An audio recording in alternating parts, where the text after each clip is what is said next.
I had to call this my barf story. This is the absolute worst thing I've ever done to anybody in my life so far. Oh my gosh. I was in, it was the summer before my seventh grade year. I had a friend through in elementary school. He moved um, like halfway through sixth grade across town, like in Tacoma, over to Fircrest, but he went to a different elementary school.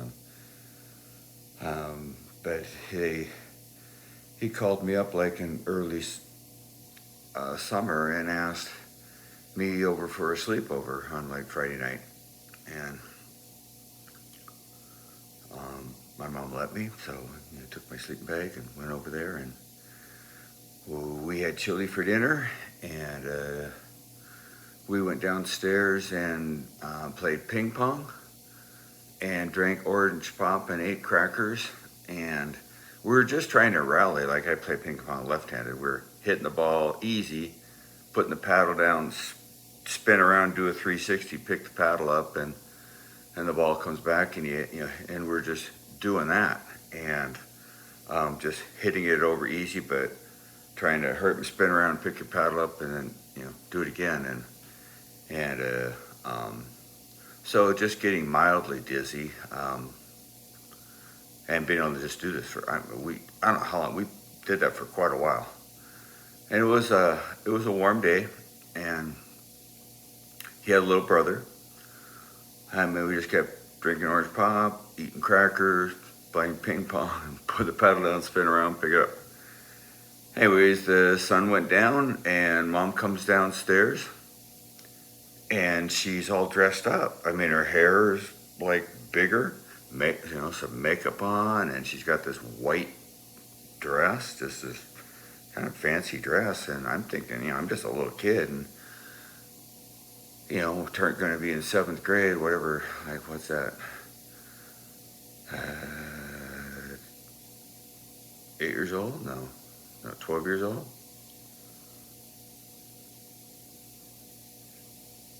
Yeah, 12 years old, around there, 11, 12 years old, and I'm thinking, what are you all dressed for? Where are you going?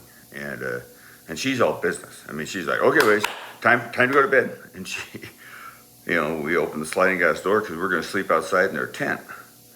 And the little brother was super excited to sleep with us, and he gets in there first. Well, the tent wasn't just this tent; it was this like igloo looking tent. I'd never seen one before like it. It was kind of like dome shaped, and it had a tunnel that you had to crawl through, like this 5 foot long tunnel or 6 foot long. It was kind of long, like 6 foot long tunnel that you had to crawl through to get into the tent. The tent had no windows, and it was a hot day, and it had no bottom. So I mean, it was very stuffy in there, very humid, very stuffy when we got in there. I wasn't in there very long.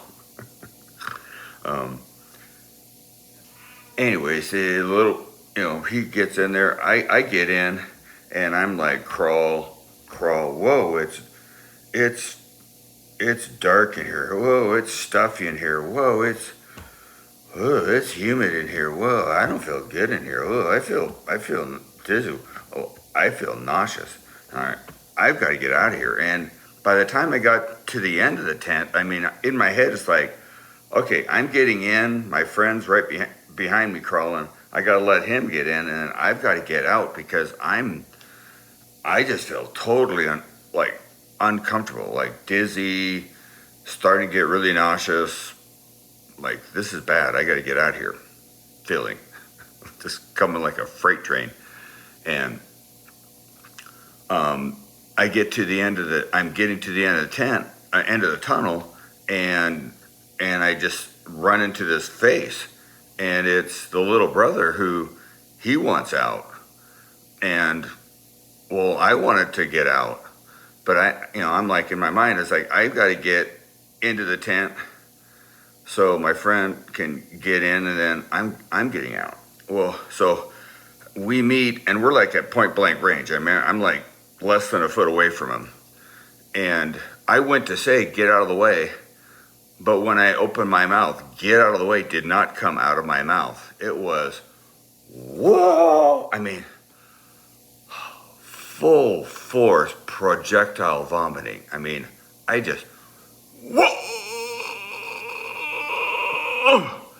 And point blank range, I hit his little brother, point blank range, hosed him down. He flipped over onto his back, but he made the mistake, a serious mistake, of screaming when I barfed on him.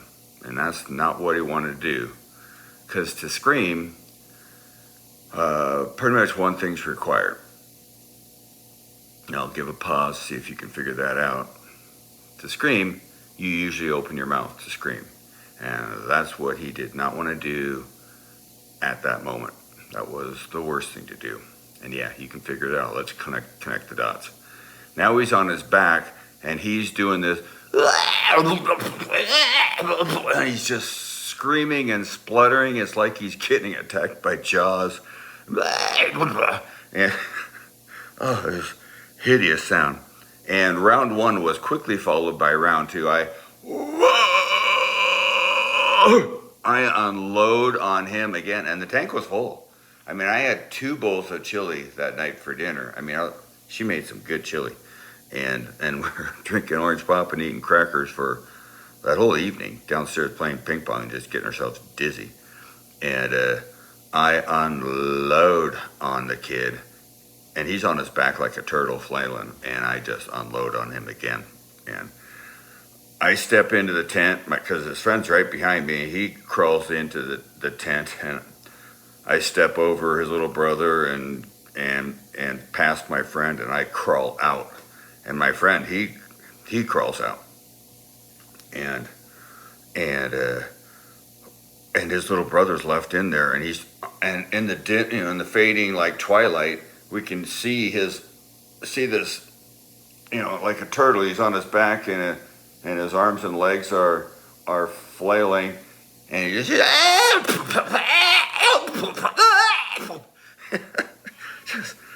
just his hideous screams, spluttering.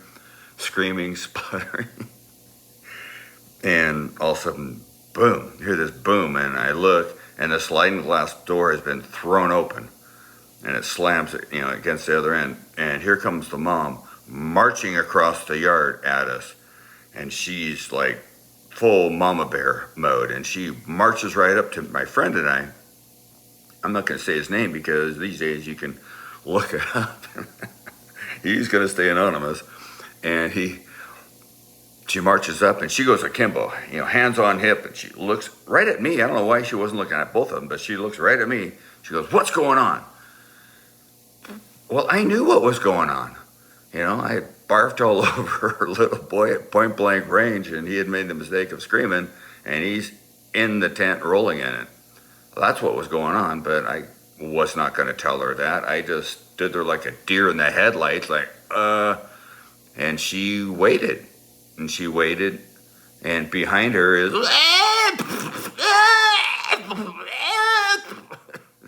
flail, flail, flail, flail. I don't know how long. I mean, it was like a long pause, like 10 or 15 seconds wait, and then she just gives up, mama bear, and she kicks in, and she gets on her hands and knees in that beautiful white dress, and she crawls in in that tunnel. And it's just like, oh my goodness. And so here he is, and the mom's crawling in, and it's darker now, and she crawls right, and as she's crawling, she's got to be going, "What's going on?" And that's just drawing her to her son. Then she's got to be thinking, "What's that smell? What is that?" And she crawls right up onto her little son. And the kid, when the mom shows up, well, the kid thinks, "Mom's here, rescue." And he latches onto her, arms and legs, like a swamp monster. He latches onto that mom. And that mom, oh my goodness, she lets out a scream like only a full-grown woman can scream. And she, oh my gosh, she screams like a woman. Oh man, she screams so loud, so hard, she loses it. Because I mean, she just gets.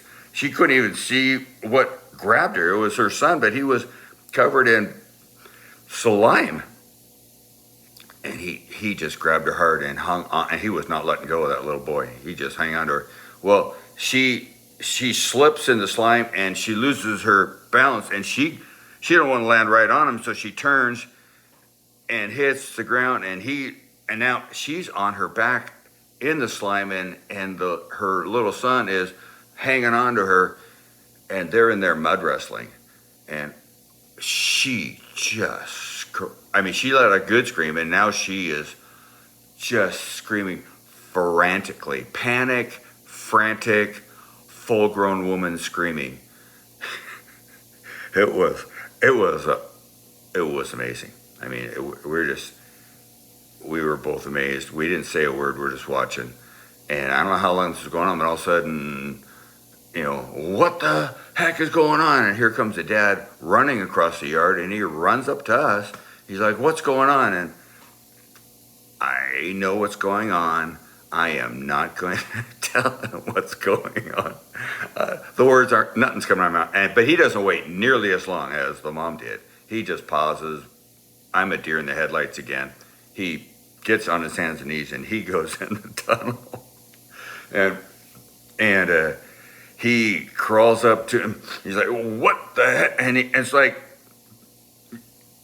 King Kong, Godzilla, whatever. He just starts standing up, and the tent pegs start pulling out of the ground, and he is pulling the tent pegs out, and he stands up, and he gets up, and he throws the tent off to the side, and he helps his wife and the little boy up to their feet. So it's a little brighter. I mean, it's a little lighter, but it's getting like dusk. I mean, it's dusk, late dusk, and in the fading light, oh my gosh, I could see what I've done to these two people. I mean, the little boy, it's like someone just poured like 5 gallons of orangish brownish slime with chunks of beans in it. And he's just, I mean, he's doing this to get it out of his face, and he's wiping his tongue off, and he's like and he's still screaming, and he's spluttering, and the mom is like looking at herself, and she's and she sees, I mean, she's just orange and brown and slimed with these chunks of beans stuck to her, and her hair is matted on her side of her face, and she inspecting herself, and she's going from grossed out to full freak out mode, and she does this hysterical and she just really does this hysterical scream, and she wants, like, these ladies go to these spas and do like these body peels or whatever. This is probably maybe where this was invented, this idea of I want to peel off a layer of skin, because she wanted to peel off a layer of skin, and that wasn't going to happen. And she was screaming, and the little boy, he does this, and he opens his eye, and he looks over and sees me, and he's still got slime on his finger, and he fingers me, and he points his hand towards me, and the slime just goes bloop, bloop, bloop through the air, and it lands a couple feet from me on the ground. And the dad looks at me like a hungry bear, and he does the math, and he realizes I've barfed on his little son, and him and his wife have rolled in it.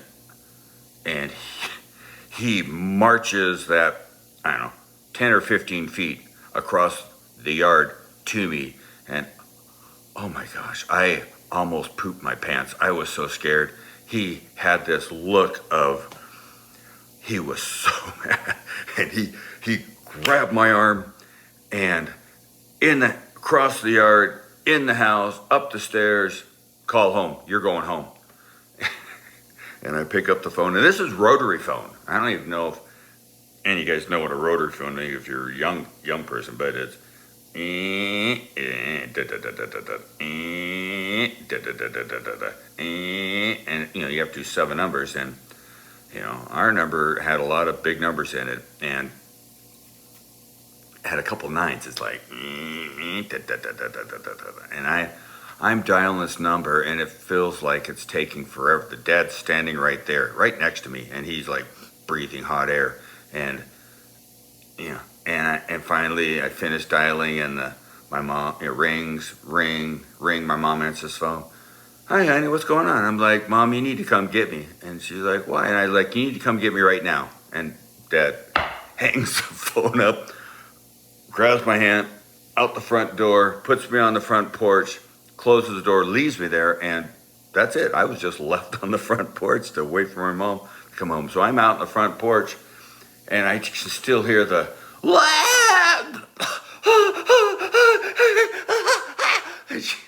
oh my gosh, it's horrible.